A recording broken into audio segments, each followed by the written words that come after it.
Hey, who's ready for some Snowboard Kids 2? Who doesn't like Snowboard Kids 2? Besides the 7 billion people who have probably never heard of this game.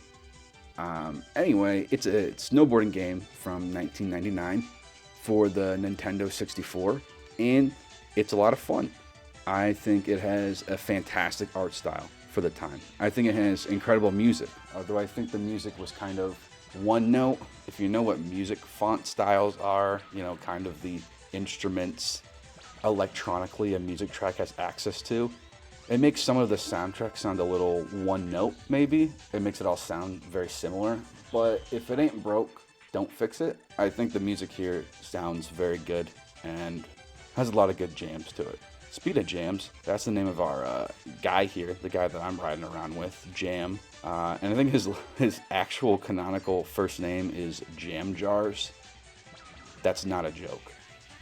The character designs as well, since I'm talking about characters, I think they all look wonderful. They're very colorful and they're very unique. There are very minimal cutscenes in this game, but I think they give each character a lot of character. One thing that is a little suspect, maybe, is you have access to different outfits for each character depending on the stage, which is a very cool touch. But I'll put Jams up on the screen for his tropical outfit, and maybe it's just me, but giving the only black character kind of the Rastafarian style looking outfit, a little suspect, a little questionable, but it's 1999 and these are Japanese developers. I think we can give them a little bit of a break. It definitely was not in a mean spirit that they did that.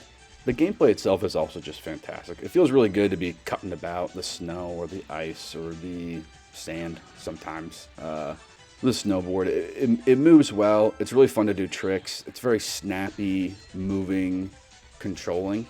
Overall, I think it's a very fun and fantastic game, and I loved it as a kid. Now, as a kid, I didn't love it for all the reasons that I just specified. 5-year-old Patrick wasn't sitting there going, yeah, Snowboard Kids 2. I think the art style is very fantastic and graphically satisfying, although the music font is a little one note. I didn't really think like that as a 5-year-old child. I'm not that much of a genius. Let me know if you are. Let me know if you were a 5-year-old savant.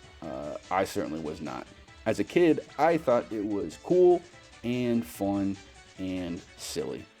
To go back to the cutscenes, I thought those were especially silly. I loved watching them as a kid. There's the cutscenes because this is a Japanese game that they wanted to release internationally. They're very pantomime. There's very minimal voice acting and lines. It's more just kind of the kids goofing around and running around, getting mad at each other, and explaining how they're going from stage to stage and where these stages even take place in the world of Snowboard Kids.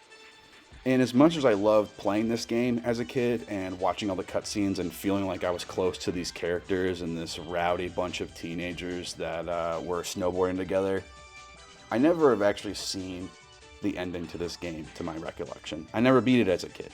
Because if you can't tell by how I'm getting walloped by the enemies, the AI in this game is very brutal and very mean.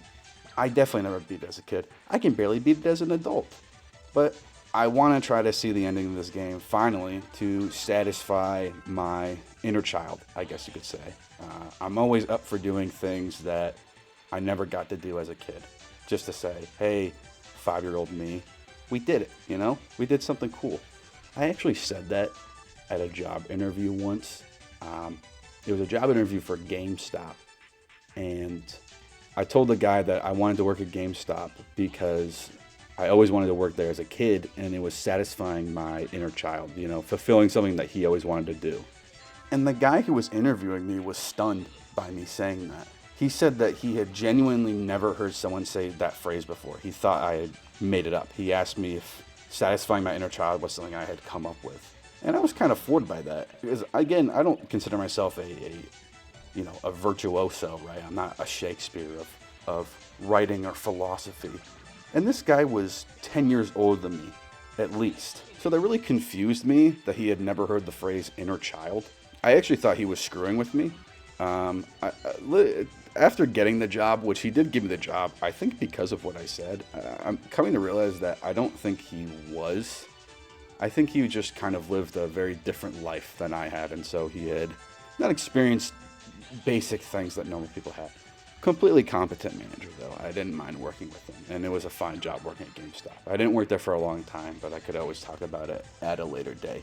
But I think that's where I stand. I want to do a lot of things and be the kind of person that I would have been impressed by as a kid. And I don't really mean the material or crazy things. I just want to be able to one day tell my younger self, like, hey, I've done a lot of cool things, you know. I've done a lot of things that I think you would be proud of me of. You know, if I was where I am now and 5-year-old me saw me, I would wonder, does he think that I'm cool? Does he think that I've done a lot of cool stuff? I also wonder if I could time travel and talk to my younger self. First of all, I would say buy Bitcoin. I'll talk about that another day.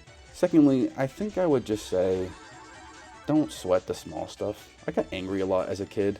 When I didn't get what I wanted. I was a big pouter. I didn't work well with other people. I was a very frustrating child. I think I would just say, hey, take it slow.